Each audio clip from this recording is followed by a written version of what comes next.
Son rapport précise que les Amazones combattaient entièrement nus, arc et flèche à la main. Seule leur partie honteuse était couverte. Chacune se battait comme 10 hommes, car Chaval allait garder un souvenir durable de cette rencontre. La flèche de l'une de ces Amazones lui avait transpercé l'œil. Les tribus d'Amazonie s'intéressent relativement peu au ciel et aux observations astronomiques.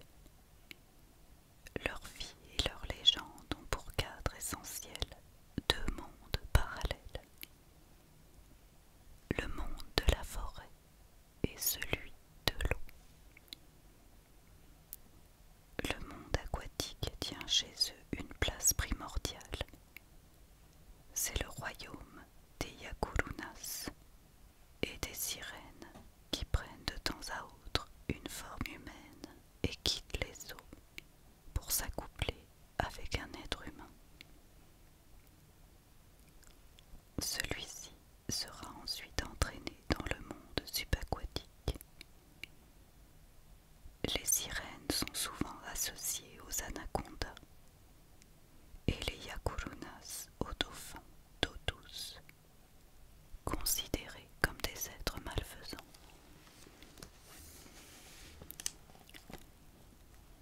Il existe d'innombrables légendes sur les Yakurunas et les sirènes, qui surgissent des fleuves pour se métamorphoser en jeunes gens ou jeunes filles séduisants. Ces récits évoquent également des femmes qui, la nuit, prennent soudainement la forme d'anaconda, dévoilant ainsi leur véritable identité. On raconte que les Yakurunas cachent fréquemment leur énorme face sous de larges chapeaux.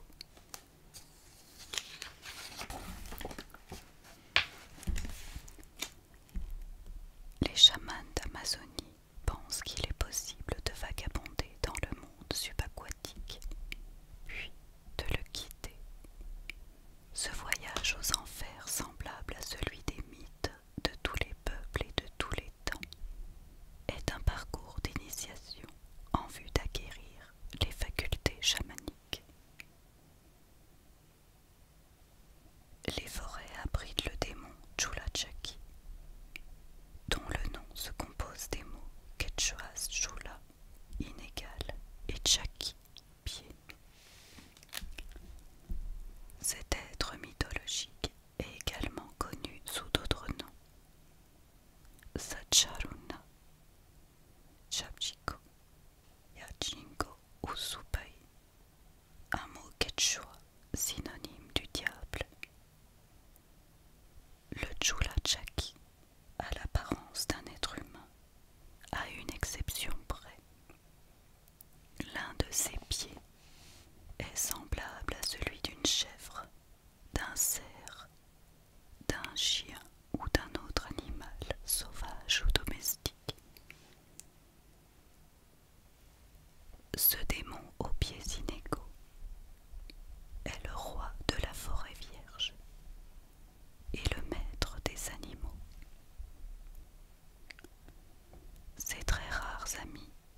âgé s'avança au milieu de la pièce et demanda qui était le père de l'enfant. Comme pétrifiés, les hommes étaient incapables de penser. La femme âgée demanda à nouveau qui est le père de cet enfant. Un homme prit la parole, affirmant que c'était lui le père. Soudain, tous les hommes se mirent à crier en même temps, chacun prétendant être le père. Ils se jetèrent sur l'enfant, qu'ils mirent en pièces. Chacun des hommes s'empara d'un morceau de l'enfant, qui faisait partie de lui-même et de son peuple. Depuis lors, toutes les tribus ont leur propre forme de Yahvé. Cela se passa au début des temps. Les chamans d'Amazonie ont une connaissance très approfondie des plantes, de leurs effets et des différents modes de préparation.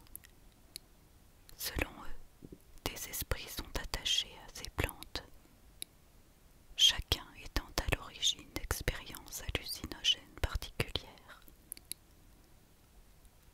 Ces esprits peuvent aussi transmettre directement leurs renseignements aux chamans. C'est comme si la plante communiquait elle-même son savoir aux chamans. Dans ce but, les initiés utilisent une série de plantes qu'ils appellent doctores ou plantes professeurs. Ils sont convaincus qu'il leur suffit de se retirer dans la solitude et de suivre un régime très strict. Alors ces plantes leur enseigneront à diagnostiquer et à soigner les maladies et à remplir d'autres tâches chamaniques grâce à des mélodies magiques, Icaros. Certaines plantes ont parfois un très grand pouvoir. Un arbre ne porte-t-il pas le même nom que Chulachaki, le démon aux pieds inégaux, à qui il est dédié? Les chamans produisent à partir de l'écorce de cet arbre un médicament très efficace. De nombreuses ethnies amazoniennes absorbent la décoction d'une liane de l'espèce Banisteriopsis qu'ils appellent ayahuasca et qui provoque des états modifiés de conscience accompagnés de fortes hallucinations. Cette plante, dotée d'un grand pouvoir, se trouve au cœur de nombreux mythes et légendes. Elle est qualifiée de liane des âmes ou de liane de la mort. Sous son